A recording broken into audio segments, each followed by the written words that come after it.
There is a reason why the United States of America stands alone at the summit of history. It isn't just our economy. It isn't just our culture. It is the terrifying, undeniable fact that when we are pushed, we do not push back. We crush. We are a nation built on a simple promise.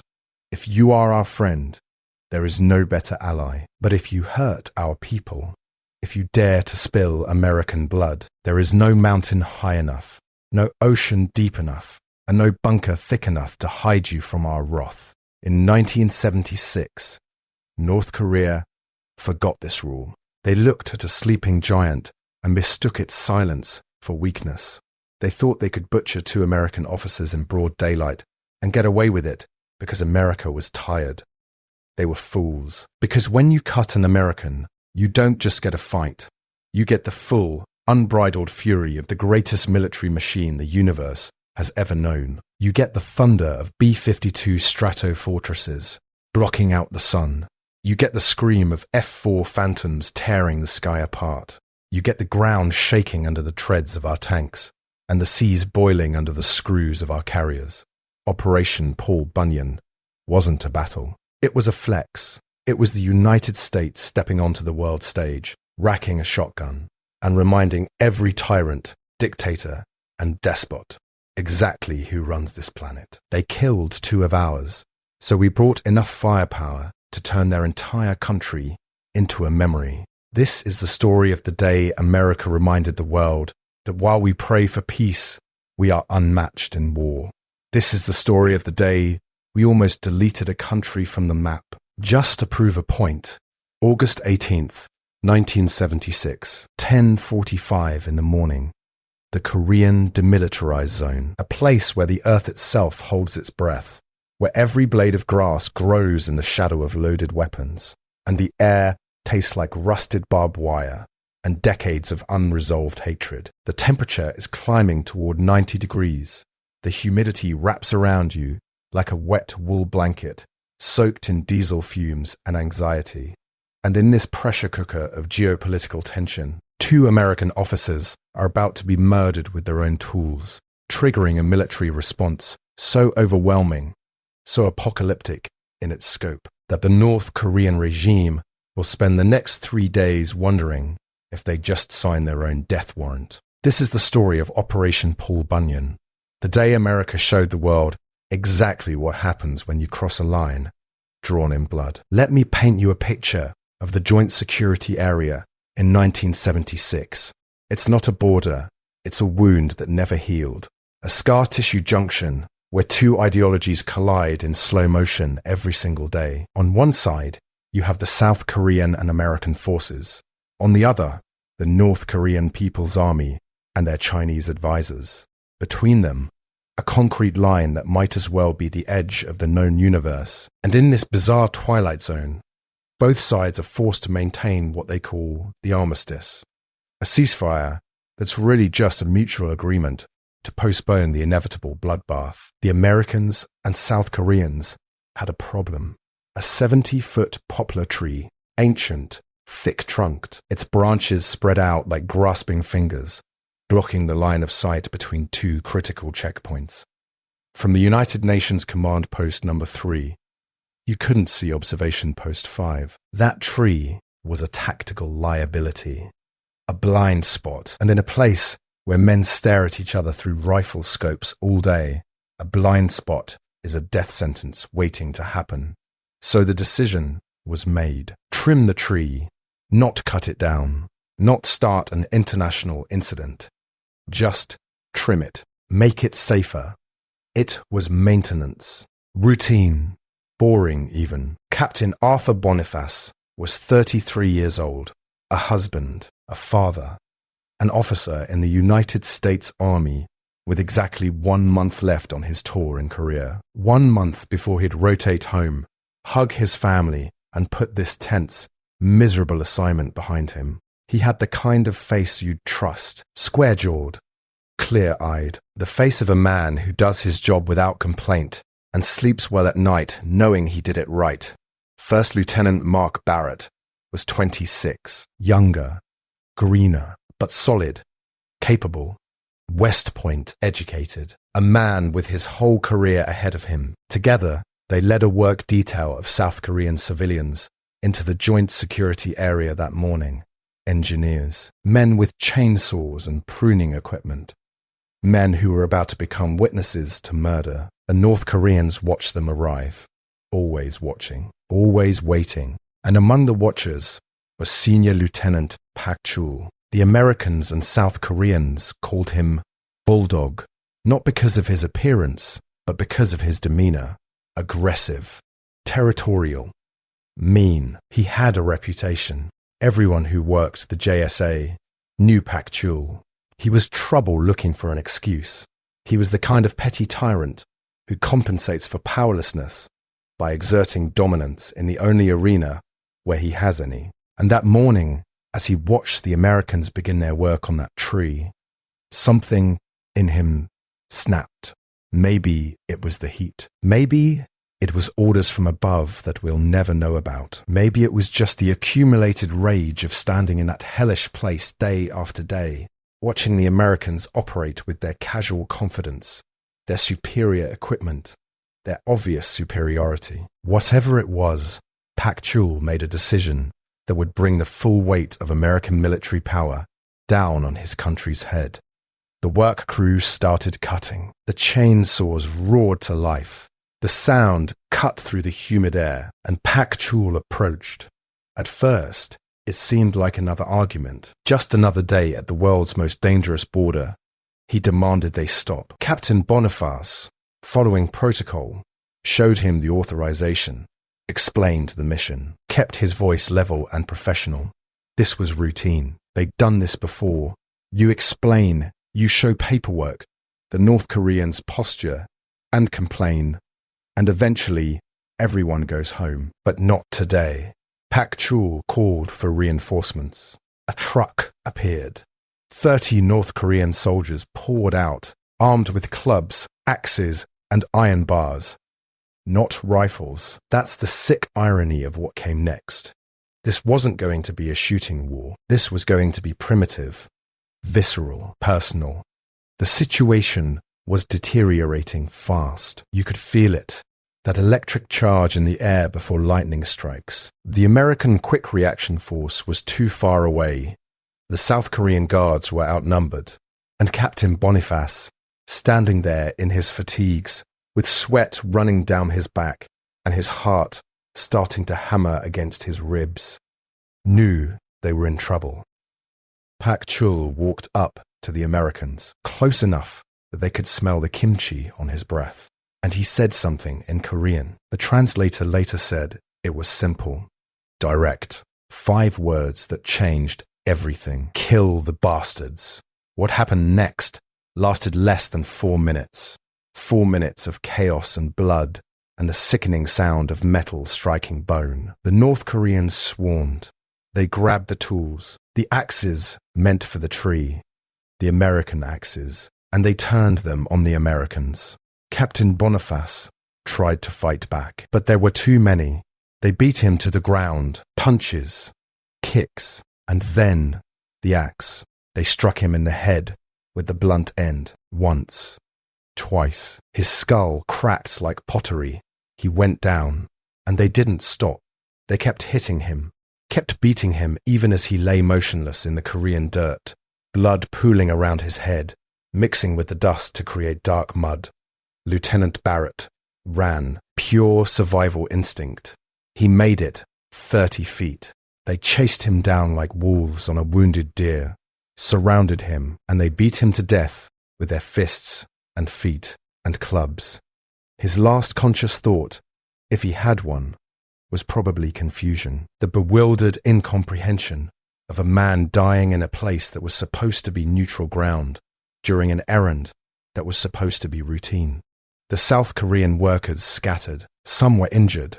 All were traumatized. The North Koreans withdrew, quickly, efficiently, like they'd just completed a training exercise. They left the bodies, left the tools, left the tree standing, branches still blocking the view, now consecrated with American blood. And then they waited. They waited to see what America would do. Here's what they didn't understand, what they fundamentally failed to grasp in their insular, propaganda-drunk worldview. You don't kill Americans on neutral ground during peacetime and expect a measured response. You don't murder officers doing their jobs and think there will be a strongly worded letter and nothing more, because America in 1976 was a wounded animal. We'd just pulled out of Vietnam. We were exhausted, divided. Our national confidence was shattered. We'd watched Saigon fall on television just 16 months earlier. We'd seen helicopters pushing off aircraft carriers because there wasn't room for all the desperate people trying to escape. We'd lost. And it hurt. And into that pain, North Korea threw gasoline and lit a match. The news reached the White House Situation Room. Within the hour, President Gerald Ford was briefed. Secretary of State Henry Kissinger was briefed. And Kissinger, that brilliant, calculating chess master of geopolitics, felt something he rarely allowed himself to feel. Rage. The transcripts from those meetings have been declassified. We know what was said. Kissinger's words were clear and cold and terrifying in their implications. He told his staff, "I want the North Koreans to know that we are ready to blast them off the face of the earth. Not threaten, not intimidate. Blast, obliterate, erase." The Joint Chiefs of Staff were summoned. Battle plans were drawn up, and a decision was made. We were going back to that tree. We were going to cut it down. All of it, every branch, every leaf. We were going to remove it from existence. And we were going to do it with such an overwhelming show of force that every dictator, every two-bit tyrant, every wannabe tough guy from Pyongyang to Moscow to Beijing would understand one simple message: don't touch our people. The operation was named Paul Bunyan, the mythical lumberjack, the giant. It was perfect, because what we were about to unleash was mythical in scale. The planning took 3 days. 3 days of constant activity. 3 days of moving pieces on a chessboard that stretched across the entire Pacific Theater. And what emerged was not a military operation. It was a statement, a declaration, a promise of annihilation wrapped in procedure and protocol. Start with the ground forces. The tree was going to be cut by a United Nations Command Support Group, engineers. The actual work crew would be small, maybe 20 men, but they wouldn't be alone. Supporting them would be 2 30-man security platoons from the Joint Security Force, 60 men with M16s, and orders to shoot first if the North Koreans made a move. Behind them, a quick reaction force, 64 South Korean troops, armed, trained, angry. These weren't peacekeepers. These were men who'd been waiting for an excuse, any excuse. But that was just the beginning. 12 massive UH-1 Huey helicopters would be airborne, 7 of them carrying another task force, Taekwondo black belts, South Korean special forces, rock troops, with a reputation for absolute savagery. And here's the part that the official reports gloss over, but everyone there remembers. Those ROK special forces had claymore mines strapped to their chests under their uniforms. Claymores, directional anti-personnel mines. They were literally rigged to blow themselves up along with anyone near them if this went sideways. And they had Uzis, compact submachine guns, hidden, ready. These men wanted a war. They were praying the North Koreans would start something. The other 5 helicopters were gunships, Cobra attack helicopters, bristling with miniguns and rockets, flying low, making noise, making sure every North Korean with eyes could see them. On the ground, behind the DMZ, 20 utility helicopters waited with medical teams because they were planning for casualties. They expected violence. Further back, mortars. 8 teams with 8 1mm mortars, registered, aimed, ready to drop high explosive rounds on predetermined North Korean positions within seconds of the order. Along the military demarcation line, American and South Korean infantry units moved into position. Not dozens of men, hundreds, thousands, 12,000 ground troops total, dug in, locked and loaded, waiting. But that was just Korea. Let's talk about what was happening in the sky. From Kunsan Air Base in South Korea, F-4 Phantom jets screened into the air. Not one or two, squadrons, beautiful, deadly machines, each one carrying enough ordnance to level a city block. They established a combat air patrol over the DMZ, flying patterns, making sure the North Koreans could see them, could hear them. The Phantoms have a distinctive sound, a howl, like a demon announcing its arrival. From Osan Air Base, more fighters joined them. The sky over Korea became a parking lot of American air power. But wait, there's more. From Yokota Air Base in Japan, the heavy hitters arrived. F-111, Aardvarks, swing-wing strike fighters, fast, sophisticated, capable of precision bombing in any weather. These weren't defensive aircraft. These were bombers, attack planes. They flew into Korean airspace and took up station, waiting, hungry. And then came the hammer from Guam, from bases so far away that the flight time was measured in hours. The B-52 Stratofortresses. Let me tell you about the B-52. It's not a plane. It's a statement of intent. It's 160 feet long, has a wingspan of nearly 200 feet, can carry 70,000 pounds of weapons. And in 1970, many of those B-52s were loaded with nuclear weapons. Thermonuclear bombs, city killers, civilization enders. And we flew them over Korea. The North Koreans had radar. They could see them coming. Massive, slow-moving blips on their screens. They knew what B-52s meant. They'd seen what B-52s did in Vietnam. The arc light strikes, entire grid squares erased, the ground itself transformed into cratered moonscape. And now those same planes were flying patterns over their country, close enough to strike, close enough to reduce Pyongyang to radioactive ash before anyone could finish their morning coffee. The nuclear weapons weren't just for show. The alert level went to DEFCON 3. For those who don't speak military, DEFCON is the defense readiness condition. It goes from 5, which is normal peacetime, down to 1, which is nuclear war in progress. DEFCON 3 means the military is ready to mobilize and deploy within 15 minutes. It means nuclear forces are prepared. It means we were one step away from DEFCON 2, which is basically start kissing your loved ones goodbye because the missiles are about to fly. The last time we'd hit DEFCON 3 was the Yom Kippur War in 1973. Before that, the Cuban Missile Crisis. This wasn't routine. This was America saying, "We will end you." And in the waters off the Korean peninsula, the USS Midway Carrier Battle Group changed course. The Midway was a supercarrier, not as big as the modern Nimitz class, but still massive, still capable of projecting power across thousands of miles.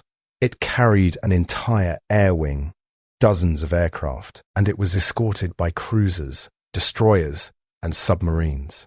This wasn't a ship. This was a mobile nation, a floating fortress, and it moved into striking distance of North Korea.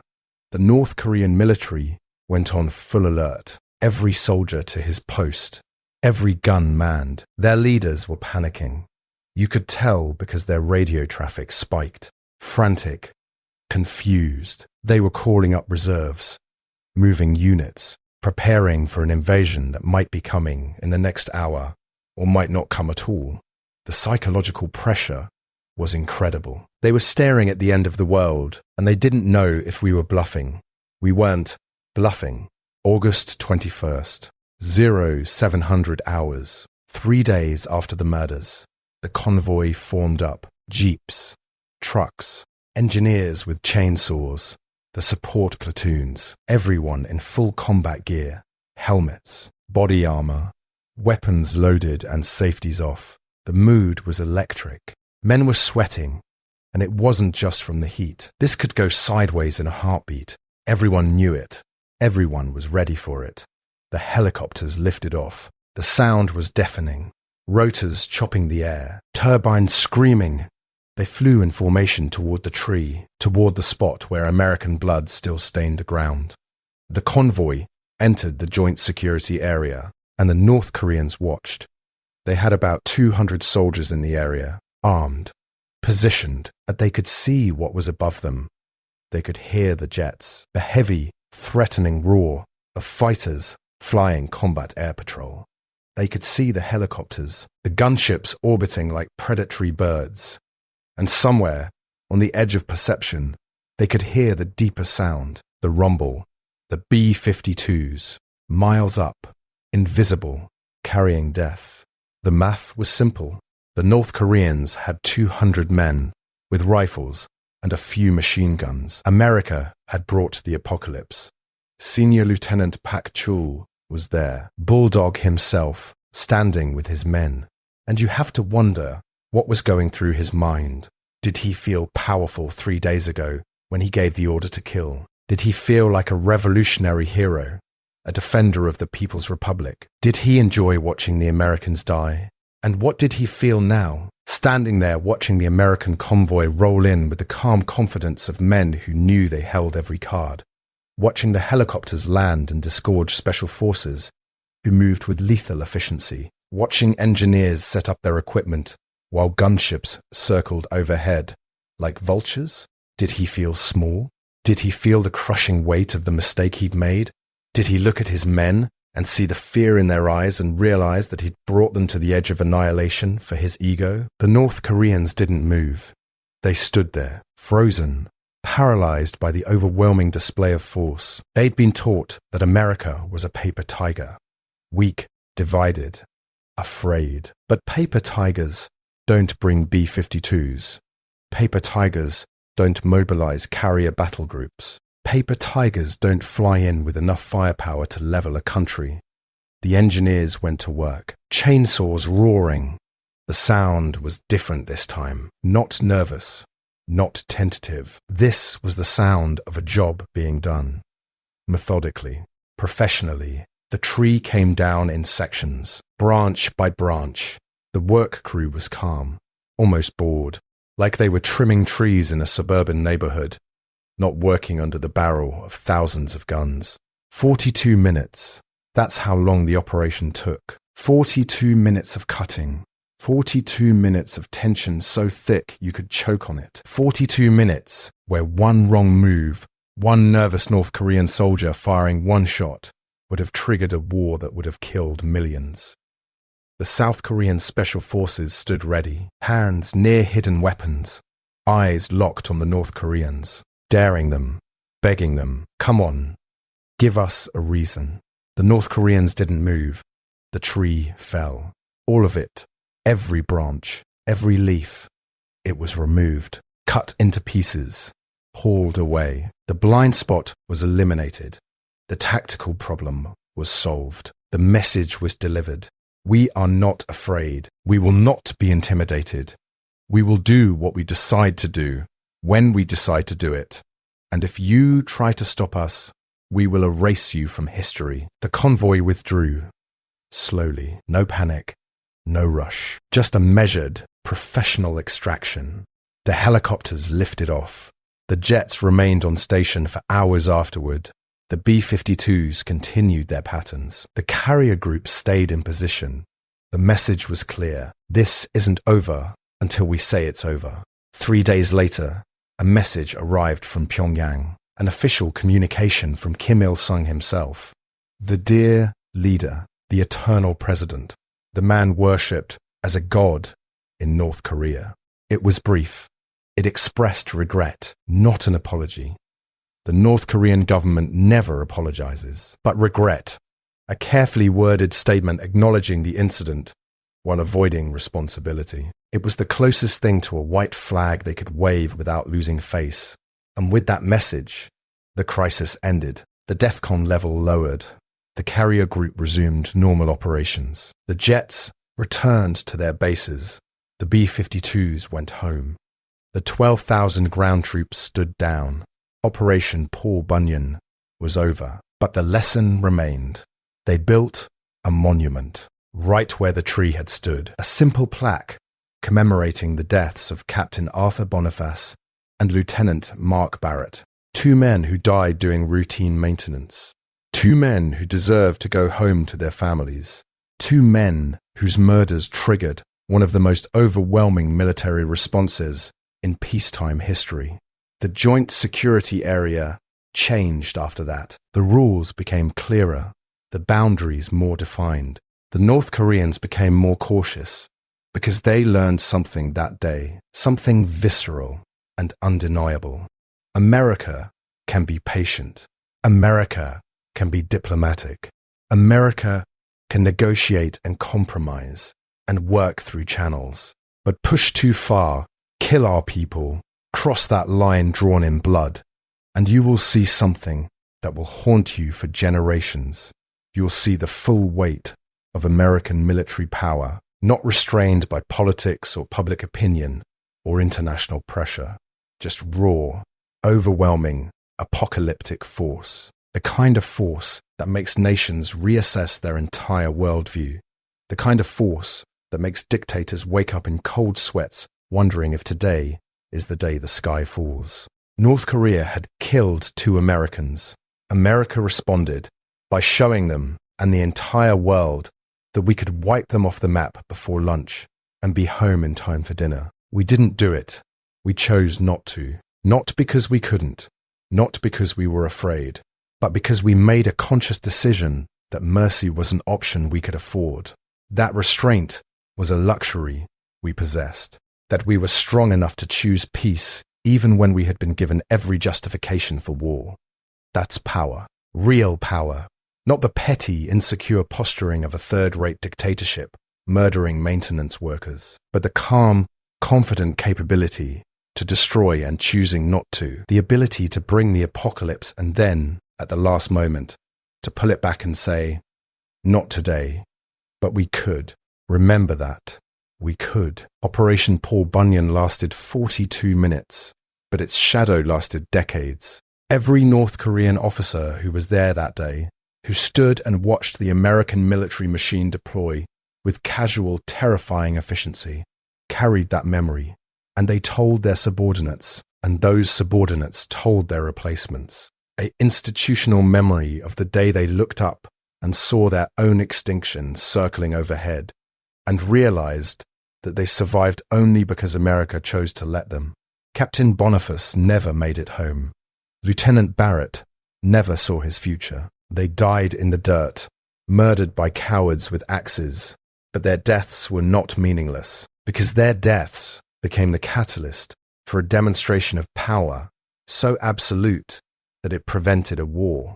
Their blood drew a line that has not been crossed since. Their sacrifice brought a message written in steel and fire and nuclear potential. Touch American soldiers at your peril, because America can be slow to anger.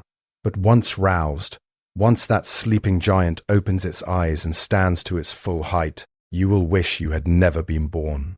You will wish you had chosen differently. You will spend the rest of your shortened existence calculating the distance between your mistake and your extinction. This is not a threat. This is history. This is what happened. This is what we did. And this is what we will do again if necessary. The tree is gone. The blind spot is eliminated. The tactical problem is solved. And somewhere in a filing cabinet in the Pentagon, the updated battle plans wait, just in case anyone forgets, just in case someone needs a reminder. Operation Paul Bunyan, the day we came to cut down a tree and brought the end of the world with us, just in case.